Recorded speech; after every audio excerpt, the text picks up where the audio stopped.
Hello guys, welcome to my channel. Today we are going to see how to remove the search icon from the taskbar on Windows 11 guys. I show you guys how to remove this search icon over here. Right click on the taskbar over here, right click on it and go to taskbar settings. Click on it.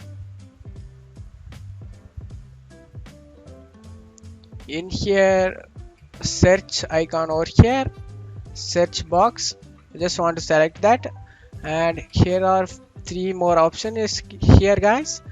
Hide option, search icon only option, search icon and label option. You don't want search icon over there guys, you just want to click on hide, and that's it. That's hide over here guys.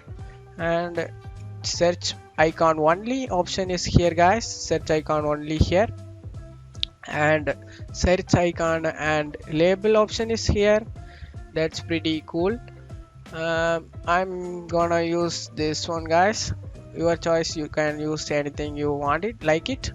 And that's it guys for today's video. I hope this tutorial definitely helpful guys. Give me a like and subscribe. Thank you.